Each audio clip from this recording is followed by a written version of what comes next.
आप देख रहे हैं इंडिया 29 स्टेट्स न्यूज। बढ़ते हैं न्यूज की तरफ। ఆయన స్ఫూర్తితో నిరంతరం అక్కడ కూర్చునే పాలకులు పరిపాలించాలని ఎల్లవేళలా ఆయన మనకు దిశానిర్దేశం చేసే విధంగా అక్కడికి కొన్ని కేవలం కూతవేటు దూరంలోనే అంబేద్కర్ గారి విగ్రహాన్ని అద్భుతంగా ఏర్పాటు చేశారు. చేయడమే కాకుండా ప్రకాష్ అంబేద్కర్ గారిని కూడా ఆహ్వానించి రాజకీయాలకు అతీతంగా బ్రహ్మాండమైన కార్యక్రమాన్ని నిర్వహించడం జరిగింది. ఈరోజు ఈ ప్రభుత్వాన్ని నేను అడుగుతా ఉన్నాను, ఇవాళ మీరు నిర్బంధిస్తున్నది, అణిచివేస్తున్నది మమ్మల్ని కాదు, భారత రాష్ట్ర సమితి నాయకులను కాదు, మిమ్మల్ని ప్రశ్నిస్తున్న వాళ్ళని కాదు, మీరు నిర్బంధిస్తున్నది ఆ 125 ఫీట్ల ఎత్తున ఈరోజు మొత్తం హైదరాబాద్ను, మొత్తం భారతదేశానికి స్ఫూర్తినిచ్చే విధంగా అక్కడ నిలుచొని ఉన్న మహానుభావుడు అంబేద్కర్ గారిని మీరు నిర్బంధిస్తూ ఉన్నారు.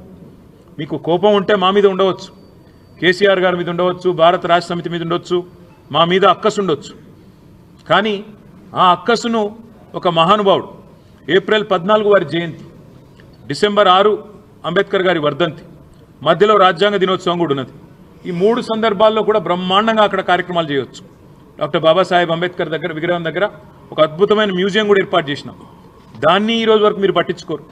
కనీసం తాళాలు కూడా తెరవకుండా గేట్లకు తాళాలు వేసి పెట్టి అపరిశుభ్రంగా ఈరోజు ఆ మహనీయుణ్ణి అవమానించే విధంగా వారిని కూడా నిర్బంధించి పెట్టింది కాంగ్రెస్ పార్టీ అని చెప్పడంలో ఎలాంటి రెండో ఆలోచన కానీ రెండో అభిప్రాయం కానీ మాకు లేనేలేదు.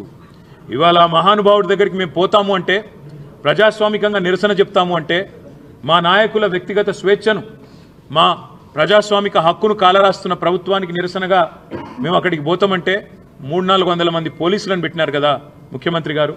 నేను అడుగుతా ఉన్నా, ఆ 300-400 మంది పోలీసులకు మీరు పెట్టిన ఖర్చుతో ఆ ప్రాంగణం మొత్తం పరిశుభ్రం చేయరాదా?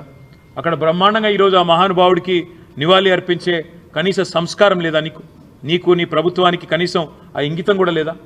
అందుకే ఈ రాష్ట్ర ప్రభుత్వాన్ని, రేవంత్ రెడ్డిని నేను అనేది ఒకటే, మీరు నిర్బంధిస్తున్నది, స్వేచ్ఛను హరిస్తున్నది మాది కాదు. డాక్టర్ బాబాసాహెబ్ అంబేద్కర్ భారతరత్న ఆయన సామాన్యుడు కాదు, ఒక అసామాన్యుడు. ఈరోజు ప్రపంచవ్యాప్తంగా విశ్వవిఖ్యాత మేధావుల్లో ఒకటిగా గుర్తించబడ్డవాడు. ప్రపంచంలోని గొప్ప విశ్వవిద్యాలయాలు, హార్వర్డ్ అలాంటి